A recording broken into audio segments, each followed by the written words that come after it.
प्रधानमंत्री नरेंद्र मोदी एक इंटरव्यू दे रहे हैं, इस दौरान वो वहां पर क्या कुछ कह रहे हैं आपको पहले वो सुना देते हैं। ऐसा नहीं हो रहा है, वो कह रहे हैं कि 220 240 होगा। आखिरी दौर शब्द प्रयोग किया आपने, मुझे उसमें बहुत सी चीजें नजर आ रही है। एक, हमारा एक नया दौर शुरू होगा, उसका उसके अंदर संकेत है। दूसरा, जो लोग बड़े सपने देख करके बड़े वादे कर रहे थे, उनके लिए भी आखिरी दौर है। तो चुनाव का आखिरी दौर ऐसा इतना नहीं, उनकी स्थितियों का भी आखिरी दौर है। प्रधानमंत्री जी, आरक्षण इतना बड़ा मुद्दा इस बार कैसे बन गया? आप तो माइक्रो चिप्स और मैन्युफैक्चरिंग इस पे बात हो रही थी, लेकिन आपको बार बार हम आरक्षण पे बात करते हुए क्यों देखना पड़ रहा है? मुझे नहीं करना पड़ रहा है, मुझे सचेत करना है मेरे SC, ST, OBC और अति पिछड़े भाई बहनों को, क्योंकि इनको अंधेरे में रख करके ये लोग लूट चला रहे हैं। और चुनाव एक ऐसा समय है कि जो सबसे बड़ा संकट आ रहा है, उससे देशवासियों को मुझे जागरूक करना चाहिए। और इसलिए मैं आग्रहपूर्वक जनता जनार्दन को समझा रहा हूं, क्योंकि ये दो चीज़ें हो रही हैं।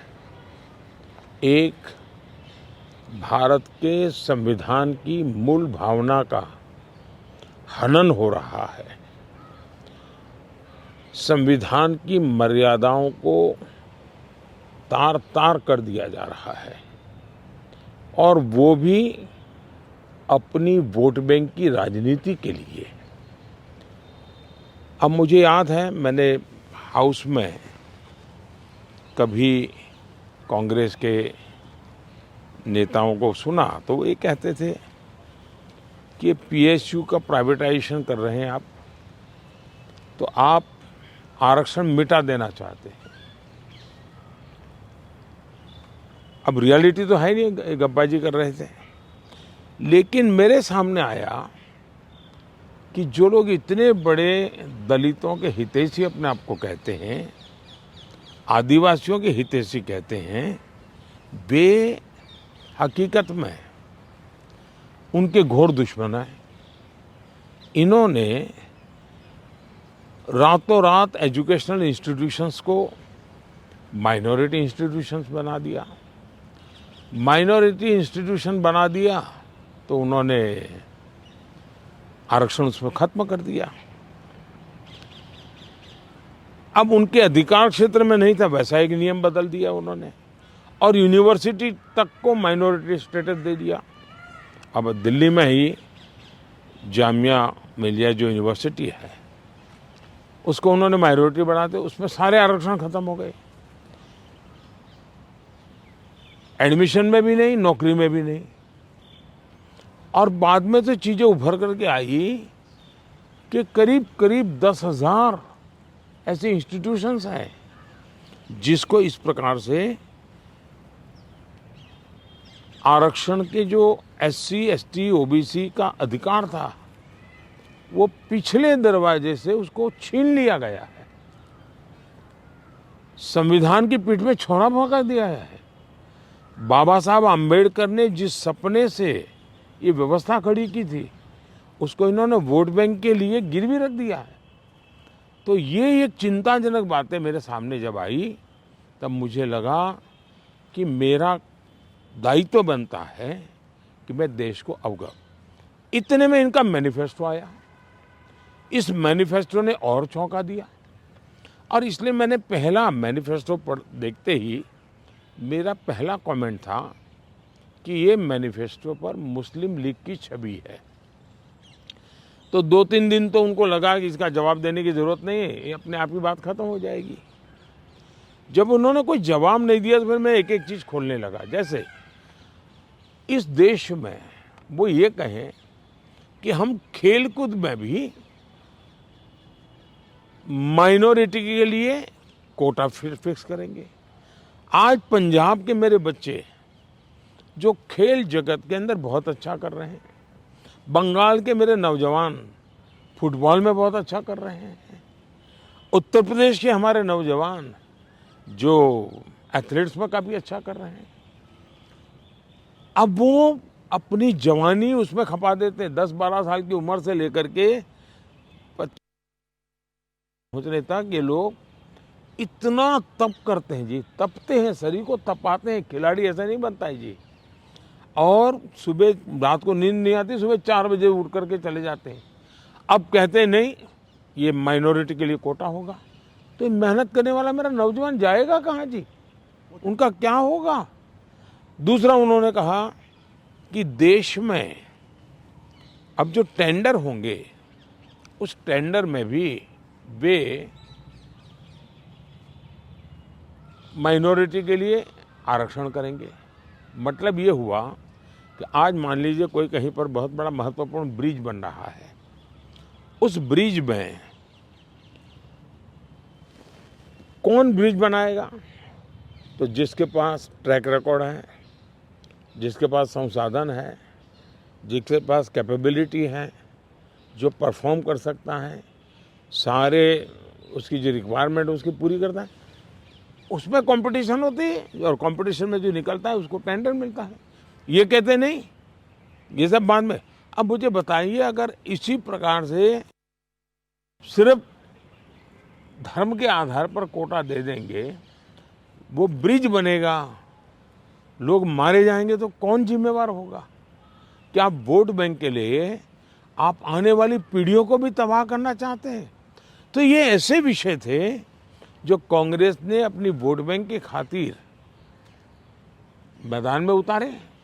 तब मेरा कर्तव्य बनता है कि मैं मेरे दलित भाइयों के अधिकार के लिए लड़ूं, मेरे आदिवासी भाई बहनों के अधिकार के लिए लड़ूं, मेरे ओबीसी पिछड़े भाई बहनों के अधिकार के लिए लड़ूं, और इसलिए मैं लड़ाई लड़ रहा हूं। तो ये जो परसेप्शन बनाया जा रहा है कि आप आए तो बिल्कुल आरक्षण ही खत्म कर देंगे, ये क्या, इस पर क्या बोलेंगे आप?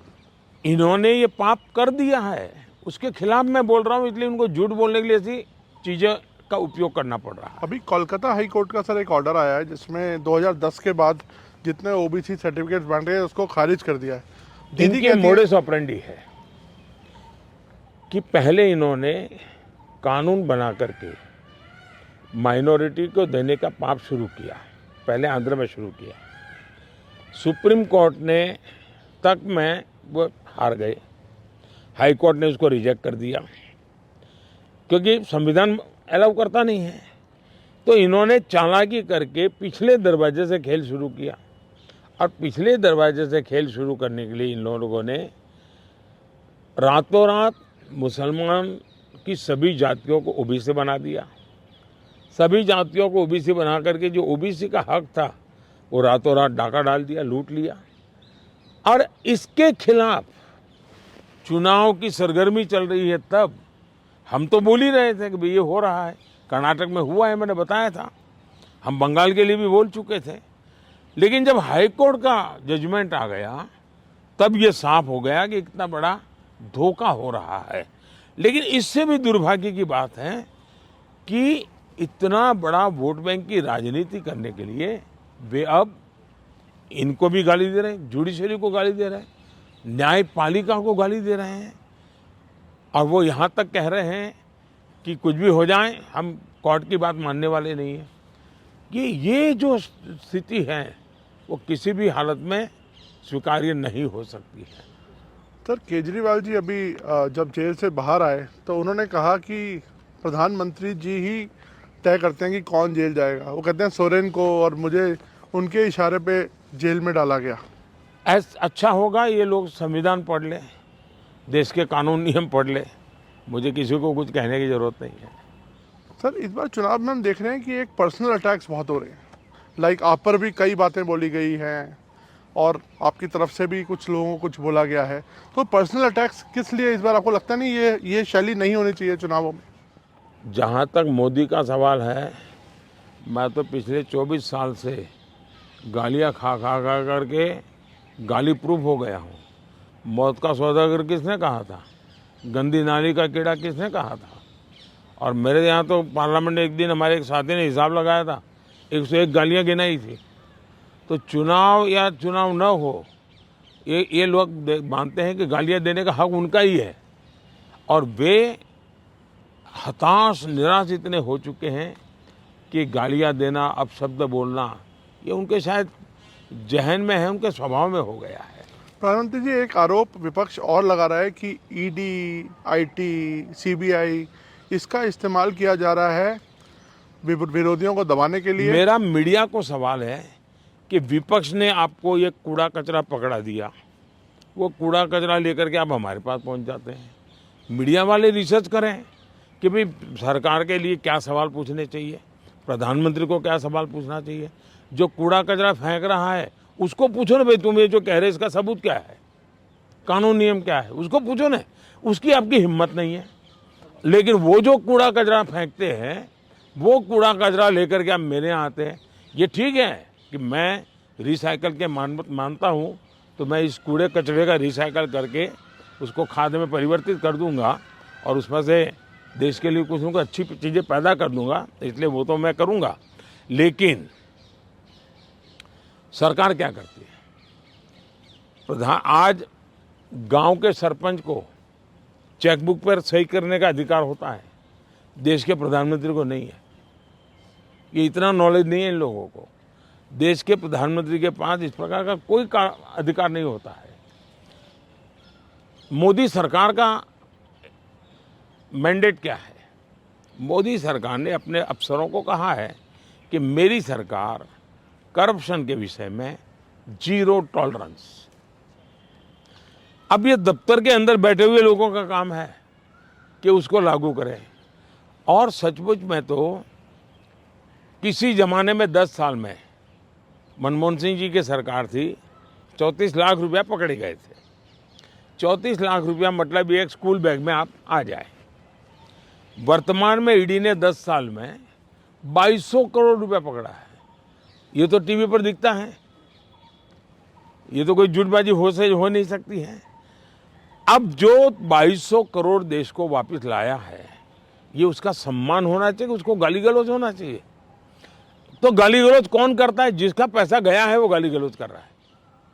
2200 करोड़ जिसके जेब में से गया है, जिसने चोरी कर करके इकट्ठा किया था, वो पकड़ा गया, वो चिल्ला रहा है। इसका मतलब ये जो चोर पकड़े जा रहे हैं, इसमें जिसकी भागीदारी होगी वो चिल्लाएगा।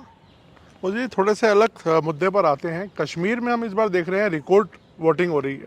ऐसे ऐसे इलाकों में रिकॉर्ड तोड़ वोटिंग हो रही है जहां पर ऐसा सोचा नहीं जा सकता था। इस पर आपका क्या आंकलन है, आप कैसे देखते हैं? पहले तो मैं चाहूँगा कि कश्मीर की जो स्थिति बदली है उसके संदर्भ में सबसे तो पहले मैं मेरे देश के न्याय तंत्र को प्रार्थना करना चाहता हूँ कि अगर सरकार किसी काम को करने के लिए, उसका एक डिजाइन होती है, उसकी एक स्ट्रेटेजी होती है। ऐसी समस्याओं के समाधान के लिए उस स्ट्रेटेजी के तहत काम करना होता था। अब उसके लिए कभी मुझे इंटरनेट बंद करना पड़ा, कोई एनजीओ कोर्ट चला गया और वो बड़ा कोर्ट के अंदर बड़ा इशू बन गया। आज समझिए कि भले मैंने कुछ समय के लिए इंटरनेट बंद किया था, लेकिन आज बड़े गर्व के साथ वहाँ के बच्चे कहते हैं कि 5 साल से इंटरनेट बंद नहीं हुआ है, 5 साल से हमें सब सुविधाएं मिल रही है। कुछ दिन तकलीफ हुई, लेकिन अच्छे काम के लिए हुई थी। अब वो अदालत के अंदर जब विवादों में चढ़ जाता है, तब चीज़ें गड़बड़ा जाती है। तो ऐसे जो एनजीओ हैं जिन्होंने अदालतों के भरोसे लड़ाई लड़ना शुरू किया है, एक तो देश को उनसे बचाना बहुत ज़रूरी है। दूसरा, वहाँ का सामान्य मानवी जब मतदान करता है ना, तब वो सिर्फ किसी को जिताता ऐसा नहीं है जी। मतदान करता है मतलब भारत के संविधान को गले लगाता है। मतदान करता है तब भारत की सरकार बनाने में वो गर्व के साथ भागीदारी करता है। मतदान करता है मतलब कि भारत के सार्वभौमत्व के प्रति अपना समर्पण व्यक्त करता है। दूसरा, उनको विश्वास हुआ कि ये सरकार ऐसी है कि जहां फेयरनेस है, हम भरोसा कर सकते हैं कि ये सही होगा। और जब उसको ये विश्वास हो जाता है कि ये कोई हेरा फेरी नहीं हो रही है, तो वो पक्का वोट करने के लिए उत्साह से आता है। और उसका परिणाम है कि आज मतदान यानी 40-40 साल के रिकॉर्ड टूट चुके हैं। मेरे लिए बहुत सबसे बड़ी संतोष की बात है कि मेरे कश्मीर के मेरे भाई बहन, मेरे परिवारजन उमंग और उत्साह के साथ मतदान के लिए आगे आए। उन्होंने मतदान करके दुनिया को एक मैसेज दे दिया है। जो लोग आशंकाएं करते थे उनको एक मैसेज दे दिया है। सर ये क्या विंडिकेशन है 370 को जो आपने हटाया, इससे क्या लगता है कि आपका ये विंडिकेशन है कि जिस तरह से अब 370 ये सिर्फ एक 5-4 परिवारों का ही एजेंडा था जी।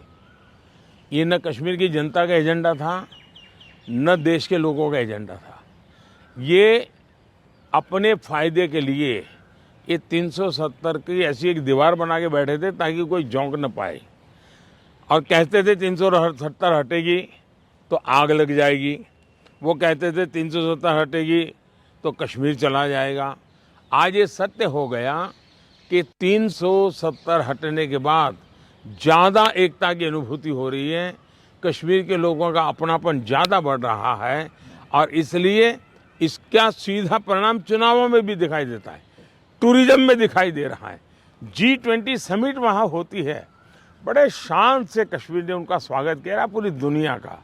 और इसलिए ये कैसे झूठी दीवारें खड़ी कर करके देश को टुकड़ों में देखा गया, इसका ये उदाहरण है, और उसको मैंने ध्वस्त किया है।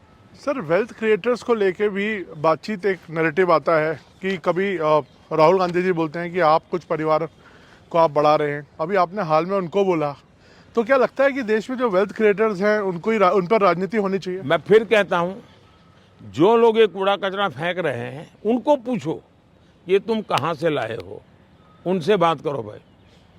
आप उनसे तो कुछ पूछते नहीं हो, और इसलिए मैं समझता हूँ कि ये चर्चाएं उनके साथ करें तो ज़्यादा अच्छा होगा। सर उड़ीसा में अभी चुनाव होने हैं अभी हाल में, उधर आपकी देखा जाए तो काफ़ी अच्छे संबंध थे नवीन पटनायक जी के साथ, उन्होंने कई मुद्दों पर आपको सपोर्ट किया। अब आप लोगों का अलायंस नहीं है और आपस में एक दूसरे से लड़ रहे हैं, किस तरह से आप देखते हैं? हिंदुस्तान के सभी राजनीतिक दलों के नेताओं के साथ हमारे संबंध अच्छे ही हैं, और लोकतंत्र में हमारी दुश्मनी नहीं होती है, संबंध अच्छे होने ही चाहिए। अब सवाल ये है कि मैं मेरे संबंधों को संभालूं कि उड़ीसा के भाग्य की चिंता करूं। तब मैंने रास्ता चुना कि मैं उड़ीसा के उज्जवल भविष्य के लिए अपने आप को खपा दूंगा। उसके लिए मेरे संबंधों को मुझे अगर बलि चढ़ाना पड़ेगा तो मैं उड़ीसा की भलाई के लिए बलि चढ़ाऊंगा, और चुनाव के बाद मैं कन्विंस करूंगा हर एक को कि भाई मुझे किसी की दुश्मनी नहीं है। लेकिन 25 साल से उड़ीसा में प्रगति नहीं हो, और सबसे बड़ी चिंता ऐसी है कि कुछ एक ऐसी टोली है जिसने पूरे उड़ीसा की व्यवस्था को कब्जा कर लिया है। ऐसा लगता है पूरी व्यवस्था को बंधक बना दिया है, और जब इतना बंधक बना दिया है तो बहुत स्वाभाविक है कि उड़ीसा अगर उस बंधनों से बाहर आएगा तो उड़ीसा खिलेगा। उड़ीसा की अस्मिता का सवाल है। इतने प्राकृतिक संसाधन है उड़ीसा के पास, एक समृद्ध राज्य के गरीब लोग देख करके दुख होता है। हिंदुस्तान के समृद्ध राज्यों में उड़ीसा है, इतनी प्राकृतिक संपदा है, और हिंदुस्तान के गरीब लोगों के राज्य में भी उड़ीसा है। तो इसके लिए सरकार जिम्मेवार है, और इसलिए उड़ीसा के लोगों को उनका हक मिलना चाहिए, उड़ीसा को उसकी अस्मिता मिलनी चाहिए। उड़ीसा का भाग्य बदलने वाला है, सरकार बदल रही है। मैंने कहा है कि उड़ीसा की वर्तमान सरकार की एक्सपायरी डेट 4 जून है, और 10 जून को बीजेपी का मुख्यमंत्री उड़ीसा में शपथ लेगा। मोदी जी बंगाल में भी ताबड़तोड़ एक टक्कर की लड़ाई चल रही है, आपके भी बहुत कैंपेनिंग वहाँ पे आपने की है, और अभी आप शायद फिर जाने वाले हैं बंगाल। क्या लगता है आपके प्रोस्पेक्ट्स कैसे रहेंगे बंगाल में? एक तो मुझे लगता है कि एनआईए के जो फुट सोल्जर्स हैं, एक बार उनको वेरीफाई कर देना चाहिए कि वो कहाँ से रिपोर्टिंग आपको भेजते हैं। बंगाल के चुनाव में टीएमसी पार्टी अस्तित्व की लड़ाई लड़ रही है। आपने देखा होगा पिछले असेंबली के चुनाव में हम 3 थे 3 में से बंगाल की जनता ने हमें 80 पर पहुंचा दिया। हमें लोकसभा के अंदर भारी बहुमत पिछले चुनाव में मिला था। इस बार पूरे हिंदुस्तान में द बेस्ट परफॉर्मिंग स्टेट कोई होगा तो पश्चिम बंगाल होने वाला है। भारतीय जनता पार्टी को सर्वाधिक सफलता पश्चिम बंगाल में मिल रही है और पश्चिम बंगाल का चुनाव एक तरफा है, जनता जनार्दन उसको लीड कर रही है और उसके कारण सरकार में बैठे हुए लोग, टीएमसी के लोग बौखलाए हुए हैं। लगातार हत्याएं हो रहे हैं, हमले हो रहे हैं, भाजपा कार्यकर्ताओं को चुनाव के पहले जेलों में बंद कर दिया जा रहा है। इस सारे जुल्मों के बावजूद भी मतदान भी जनता ज़्यादा कर रही है और वोट भी ज़्यादा हो रहा है। मोदी जी, आपके हिसाब से तो लगभग अब आपका तय है आना, और सबको लगता है ऐसा, ज़्यादातर लोग आपको प्रेडिक्ट कर रहे हैं कि आप वापस आ रहे हैं। तो मोदी 3.0 में ये देश क्या उम्मीदें रखे आपसे, क्या आपकी प्रायोरिटीज होंगी? विकसित भारत, 1 पॉइंट एजेंडा, विकसित भारत। चलिए, बहुत बहुत धन्यवाद भैया, नमस्कार।